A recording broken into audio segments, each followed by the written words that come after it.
જે વિગતે વાત કરી છે એ કેન્દ્ર બિંદુ રહેશે કાર્યકર્તા માટે. વાત કરીએ કાનાભાઈ જોડે. કાનાભાઈ, જે રીતે આજે વડાપ્રધાને પણ આપણને જે બોધ આપ્યો છે ખાસ કરીને ભાજપના કાર્યકર્તાઓ સંગઠન સાથે જોડાયેલા લોકોને શું કહેશો? જો કે આ દેશના વડાપ્રધાન જેમ સંગઠનમાં કામ કર્યું, અમે પણ એમની સાથે સંગઠનનું કામ કર્યું. ભારતીય જનતા પાર્ટી ટીમ મોરબી જિલ્લો જે છે એની જે જવાબદારી સાથે સંગઠન સાથે રહી અને મોરબી જિલ્લામાં વધારે વિજય બનશે એવી હું ખાતરી આપું.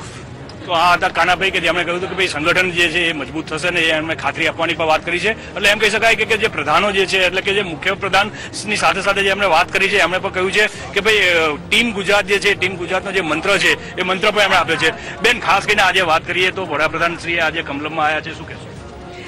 આજે વડાપ્રધાન શ્રી કમલમ ખાતે આવ્યા છે તો બધા જ ધારાસભ્યો અને સાંસદ સભ્યો અને પ્રદેશના હોદ્દેદારશ્રીના બધાના ચહેરા પર એમને મળીને ખૂબ ઉલ્લાસ છે, આનંદ છે અને આટલા વર્ષો પછી એમને મળ્યા એટલે બધાને આનંદની લાગણી બી છે.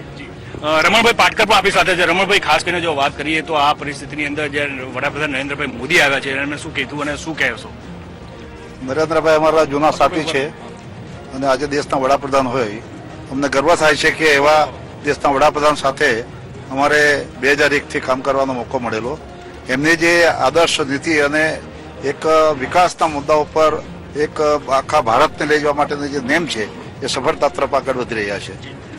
ગાંધીનગરના ધારાસભ્ય અશોકભાઈ પટેલ પણ આપણી સાથે છે. અશોકભાઈ, જે રીતે સંગઠનની પણ વાત કરી આજે નરેન્દ્રભાઈ અને સંગઠન કેટલું મજબૂત હોય છે તેની પણ વાત કરી, શું કહેશો? સાહેબને ખાસ કરીને કાર્યકર્તાઓને મળવા માટે આવ્યા હતા અને ભારત દેશમાં જે કચરો છે એને સાફ કરવાની શીખ આપી. બાબા સુફી સંત આપી જોડે છે. સુફી સંત, ખાસ કરીને જયારે વાત કરીએ તો નરેન્દ્રભાઈએ દેશની અંદર જે નોટબંધીની પણ વાત કરી છે, જનસભામાં પણ વાત કરી છે અને આજે અહીંયા સંગઠન બાબતમાં કીધું છે, શું કહેશો? ખરા અર્થમાં તો આજે નરેન્દ્રભાઈ એક કોમન મેન છે અને આજે કાર્યકર્તાઓની ખબર અંતર લેવા માટે જ આવ્યા હતા. પરંતુ હકીકતમાં જે એમણે દેશમાં જે પરિવર્તન લાવ્યું છે, આજે દેશને ભ્રષ્ટાચાર મુક્ત બનાવ્યો છે.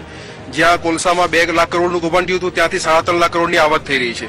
2G સ્પેક્ટ્રમમાં જ્યાં 1 લાખ કરોડનું કૌભાંડ થયું હતું ત્યાં 1 લાખ કરોડની આવક થઈ છે. ભ્રષ્ટાચાર એક ભૂતકાળ બની ગયો છે અને આજે કરન્સી માટે જે નિર્ણય લીધો છે એનાથી ગરીબોનો મોટા પાયે ફાયદો થવાનો છે અને જે બેંકથી ટ્રાન્ઝેક્શન થશે એનાથી દેશના અર્થતંત્રને ખૂબ ફાયદો થશે અને સંરક્ષણના જે સોદાઓ પેન્ડિંગ હતા તે પણ થશે અને વિકાસલક્ષી કાર્યો થશે. ટૂંકમાં આ બધી જ બાબતો માટે નરેન્દ્રભાઈ આજે ખૂબ સારું પોઝિટિવ વાતાવરણમાં બધા સાથે ચર્ચાઓ કરી છે. ભારતીય જનતા પાર્ટીના ડોક્ટર સેલના પ્રમુખ આપણી સાથે ઉપસ્થિત છે. ખાસ કરીને વિષ્ણુભાઈ, જો વાત કરીએ તો વડાપ્રધાન નરેન્દ્રભાઈએ જે અહીંયા વાત કરી એ બાબતે માનનીય નરેન્દ્રભાઈએ નોટબંધીના અનુસંધાનમાં વાત કરી કે અર્થતંત્રમાં ખૂબ મોટું આગળ ઉપરના સમયની અંદર એક પોઝિટિવ સ્ટેપ સાબિત થશે.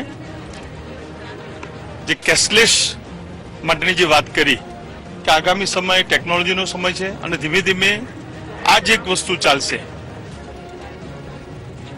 જે આ રીતે વાત કરી તો નરેન્દ્રભાઈ મોદીએ જે અહીંયા કહ્યું કે ભાઈ કેશલેસનો જમાનો છે, સાથે સાથે સંગઠનની પણ વાતો કરીને આ પ્રકારની વાતો કહીને જે ભારતીય જનતા પાર્ટીના જે કાર્યકર્તાઓ આવ્યા હતા, જે આમંત્રિત મહેમાનો જે હતા, એટલે એમ કહી શકાય માત્ર ને માત્ર આમંત્રિત કાર્યકર્તાઓને જે બોલાવ્યા હતા, જિલ્લા સ્તરના આગેવાનોને બોલાવ્યા હતા, તેમને સંગઠન અને આગામી દિવસોની અંદર જે પગલાં લેવાના છે કેન્દ્ર સરકાર તેની વાત કરી.